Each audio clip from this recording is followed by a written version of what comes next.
ಭಾರತದ ಸಂವಿಧಾನದಲ್ಲಿ ಇದೆ. ಒಂದು, ಶಿಕ್ಷಣದಲ್ಲಿ ಮೀಸಲಾತಿ. MBBS ಇತ್ಯಾದಿ ಕೋರ್ಸ್ಗಳಿಗೆ ಸೀಟ್ಗಳನ್ನ ಅಲಾಟ್ ಮಾಡಲಿಕ್ಕೆ SC ST ಗಳಿಗೆ ಮೀಸಲಾತಿ ಇದೆ.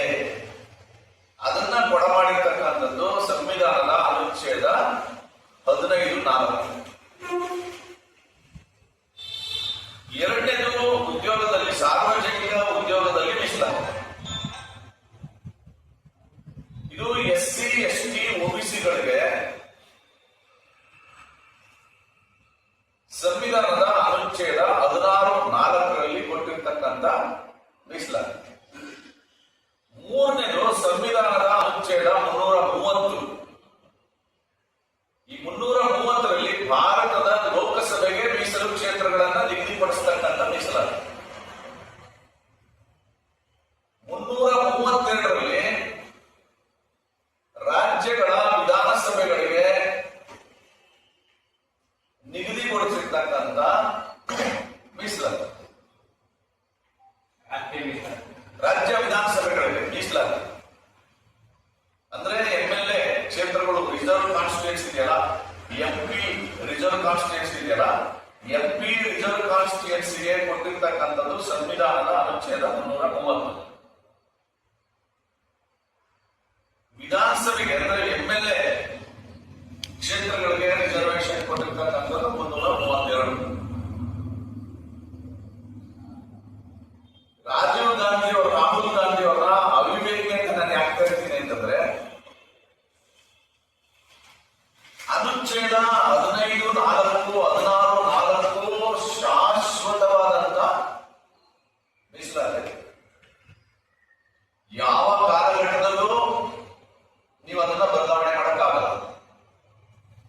ಯಾಕೆಂದ್ರೆ ಅದೆರಡು ಮೂಲಭೂತ ಹಕ್ಕುಗಳು, ಫಂಡಮೆಂಟಲ್ ರೈಟ್ಸ್. ಆರ್ಟಿಕಲ್ 15 ಇದೆಯಲ್ಲ, ರೈಟ್ ಟು ಈಕ್ವಾಲಿಟಿ. ಆರ್ಟಿಕಲ್ 15(4) ಇದೆಯಲ್ಲ, right to equality in educational institutions. Article 16 ಇದೆಯಲ್ಲ, ರೈಟ್ ಟು ಈಕ್ವಲ್ ಅಪರ್ಚುನಿಟಿ, ಸಮಾನ ಅವಕಾಶದ ಹಕ್ಕು. ಆ ಸಮಾನ ಅವಕಾಶದ ಹಕ್ಕಲ್ಲಿ ಸಮಾನ ಅವಕಾಶವನ್ನ ಪಡ್ಕೊಳಕ್ಕಾಗದೇ ಇರತಕ್ಕಂಥ ಸಾಮಾಜಿಕವಾಗಿ, ಶೈಕ್ಷಣಿಕವಾಗಿ ಹಿಂದುಳಿದ ವರ್ಗಗಳು ಅಂದ್ರೆ SC ST OBC ಗಳಿಗೆ 16(4) ರಿಸರ್ವೇಶನ್ ಕೊಟ್ಟಿದ್ದಾರೆ. ಈ 15(4), 16(4) ಫಂಡಮೆಂಟಲ್ ರೈಟ್ಸ್. ಇದು ನೀವು ಯಾವ ಸಂದರ್ಭದಲ್ಲೂ ಫಂಡಮೆಂಟಲ್ ರೈಟ್ಸ್ ನ ಚೇಂಜ್ ಮಾಡಕ್ಕಾಗಲ್ಲ. ಅದರ ಅನುಚ್ಛೇದ 330, 332 ಇದೆಯಲ್ಲ, ಅದಕ್ಕೆ 10 ವರ್ಷಕ್ಕೊಂದ್ಸತಿ ರಾಷ್ಟ್ರಪತಿಗಳ ಅಂಗೀಕಾರ ಪಡೆದು, ಪಾರ್ಲಿಮೆಂಟ್ ಅಲ್ಲಿ ಅಂಗೀಕಾರ ಪಡೆದು 10 ವರ್ಷಕ್ಕೆ ಮುಂದುವರಿಸಿಕೊಂಡು ಬಂದಿದ್ದಾರೆ.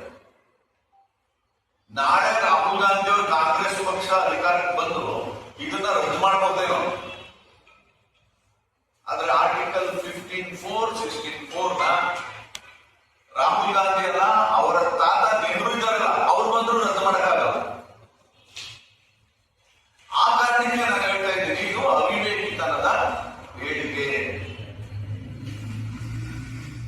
ಇಂತಹ ಹೇಳಿಕೆಯನ್ನು ಕೊಟ್ಟಿರ್ತಕ್ಕಂಥ ರಾಹುಲ್ ಗಾಂಧಿ ಅವರ ವಿರುದ್ಧ ಇಡೀ ದೇಶದಾದ್ಯಂತ ದೊಡ್ಡ ಪ್ರಮಾಣದ ಮಾಧ್ಯಮಗಳಲ್ಲಿ, ಸಾಮಾಜಿಕ ಜಾಲತಾಣಗಳಲ್ಲಿ ಮತ್ತು ಹೊರಗಡೆ ಭಾರತೀಯ ಜನತಾ ಪಾರ್ಟಿ ಹೊರಗಡೆ ಬಂದು ಬೀದಿಲಿ ನಿಂತು ಹೋರಾಟ ಮಾಡ್ತಾ ಇದೆ.